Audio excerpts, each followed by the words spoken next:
అధికార పార్టీ నేతల ఆగడాలు రోజురోజుకి పెరిగిపోతున్నాయి. తాజాగా ఖమ్మం జిల్లా చింతకాని మండలం పొద్దుటూరులో డిప్యూటీ సీఎం మల్లు భట్టి విక్రమార్క అనుచరుల ఆగడాలు ఎక్కువయ్యాయి. వీరి వేధింపులు తాళలేక ఓ రైతు ఆత్మహత్య చేసుకున్న ఘటన రాష్ట్ర వ్యాప్తంగా సంచలనం సృష్టించింది. పొద్దుటూరు గ్రామానికి చెందిన బోచర్ల ప్రభాకర్ అనే రైతు తన పొలాన్ని భట్టి విక్రమార్క అనుచరుడు కూరపాటి కిషోర్ ఇతరులతో కలిసి ఆక్రమించుకున్నాడు. దీనిపై ఎంఆర్ఓ ఎస్ఐకి ఫిర్యాదు చేసినా పట్టించుకోలేదని ఆ రైతు ఆవేదన వ్యక్తం చేశాడు. కలెక్టర్ను కలిసేందుకు వస్తే సమయం దొరకలేదని కన్నీళ్లు పెట్టుకున్నాడు.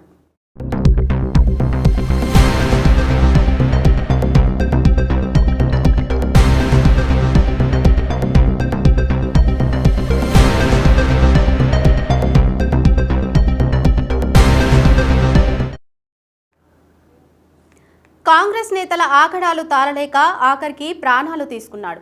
బాధలు భరించలేక మనస్తాపం చెంది పురుగుల మందు తాగి ఆత్మహత్యకు పాల్పడ్డాడు. ఆత్మహత్యకు ముందు తన చావుకు కారణం భట్టి విక్రమార్క అనుచరులే అని వీడియో షూట్ చేసి చనిపోయాడు.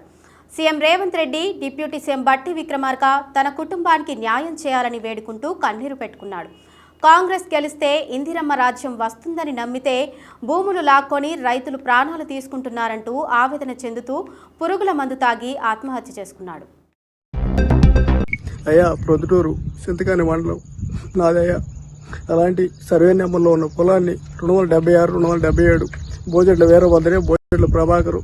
అలాంటి మా పొలాన్ని పొక్కులేళ్లతో 2 200లు, 2 జేసీబీలు, మరి అలాగే 2 ట్రాక్టర్ డోజర్లతోటి సర్వనాశనం చేసి నా పొలాన్ని నాశనం చేశారయ్యా. అలాంటి వ్యక్తులు కూరపాటి కిషోరు, అలాగే మన పెంటాల రామారావు, అలాగే మన గుర్రం నాగమల్లేశ్వరరావు, అలాగే వ్యక్తులు కొంతమంది మొగిలి శ్రీను, మొగిలి ముత్తయ్య, ఇలాంటి వ్యక్తులు అందరూ కలిసి వాళ్ళకి సపోర్ట్ చేసి నా పొలాన్ని సర్వనాశనం చేశారా. దయచేసి నా వంతు దయవంచి రైతు వారీగా ఈ వీడియోని మన ముఖ్యమంత్రి గారికి, మన భట్టి విక్రమార్క గారికి పంపించి నా రైతుగా కాపాడాల్సిందిగా కోరుతున్నామయ్యా. అలాంటి నాకు ఈ మందేశారణం అయ్యా, 2 ఆలోచన కూడా ఏమీ లేదయ్యా. నా పొలాన్ని సర్వనాశనం చేసి వదిలేశారయ్యా. మన ఎంఆర్ఓ గారికి చెప్పానయ్యా, ఎంఆర్ఓ గారు చెప్పినా కూడా ఏం ప్రయోజనం లేకుండా పోయిందయ్యా. మరి ఎస్ఐ గారికి చెప్పాయా, ఎస్ఐ గారికి చెప్పినా కూడా ఏం ప్రయోజనం లేకుండా పోయిందయ్యా. ఇవాళ మరి అటు తిరిగి ఇటు తిరిగి కలెక్టరేట్కి వచ్చినాయా. కలెక్టర్ గారికి వెళ్దాం అనేసరికి టైం అయిపోయింది అన్నారయ్యా. నాకు ఏరే చరణం ఏం లేదయ్యా. ఈ మందు పుట్టి తప్ప 2 ఆలోచన కూడా నాకు ఏం లేదయ్యా. సర్వనాశనం కావడం తప్ప నా కుటుంబం ఏం లేదయ్యా. నా 3 ఎకరాలు 7 ఎకరాలు 10 కుంటల్లో 3 ఎకరాల పొలాన్ని సర్వనాశనం చేసి ఇచ్చేశారయ్యా. నాకు వేరే గచ్చింతరం కూడా ఏమి లేదయ్యా. ఈ మందు పుట్టే నాకు శరణమయ్యా. రైతు వారికి అందరూ దయవంచి, నా అందు దయవంచి ఇది మన ముఖ్యమంత్రి గారికి, మన భట్టి విక్రమార్క గారికి చేరాలని దయచేసి నా వంతుగా కోరుకుంటున్నానయ్యా. ఇంత మటుకి నేను ఎవరు పోలేదయ్యా. దయచేసి నేను రైతుగా బతికినయ్యా.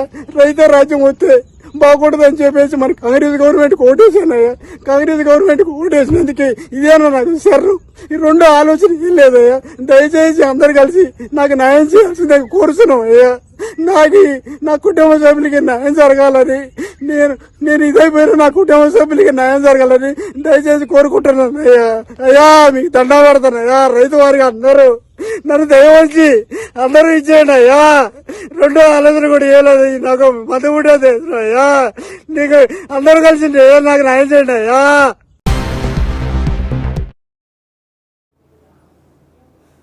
భట్టి విక్రమార్క అనుచరుల ఆగడాలకు బలైన రైతు బోజర్ల ప్రభాకర్ ఆత్మహత్యపై మాజీ మంత్రి బీఆర్ఎస్ ఎమ్మెల్యే హరీష్ రావు స్పందించారు.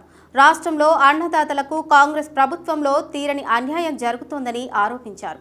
తమ భూములు లాక్కుంటున్నారని, పోలీస్ స్టేషన్కు, ఎంఆర్ఓ ఆఫీస్కు, కలెక్టర్ ఆఫీస్కు వెళ్లినా న్యాయం జరగలేదన్నారు.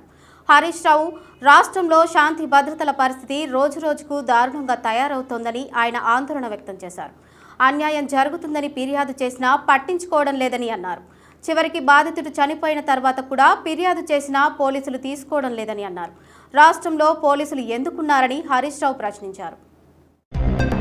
ప్రభాకర్ ఆత్మహత్య చాలా హృదయ విదారకంగా ఉంది.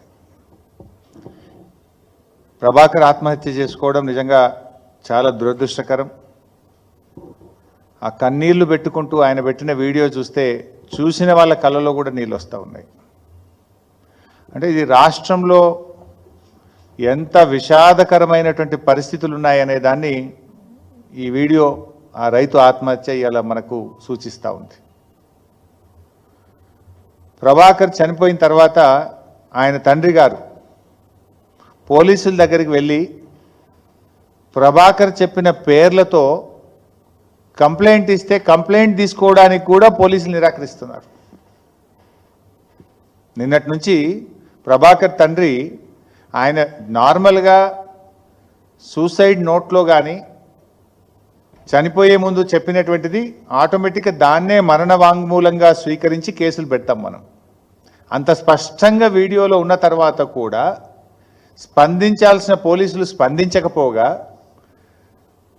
మృతుడి యొక్క తండ్రి గారు వెళ్ళి పోలీస్ స్టేషన్లో కంప్లైంట్ ఇస్తే ఆ కంప్లైంట్ తీసుకోవడానికి కూడా నిరాకరిస్తున్నారు పోలీసులు. అంటే ఈ రాష్ట్రంలో శాంతి భద్రతల పరిస్థితి ఎంత దారుణంగా తయారైపోయిందో మీరు చూడండి. నిజంగా ఇలా ప్రభాకర్ చావుకు కాంగ్రెస్ పార్టీ కారణం, ఈ ప్రభుత్వం పాలన కారణం.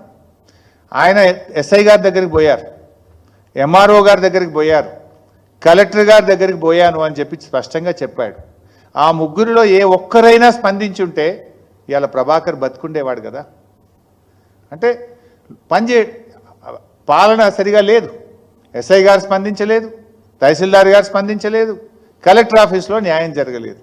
ఇంకా చివరికి నాకు చావే దిక్కు అని చెప్పి ఆయన ఈరోజు తన ప్రాణాన్ని వదులుకున్నాడు.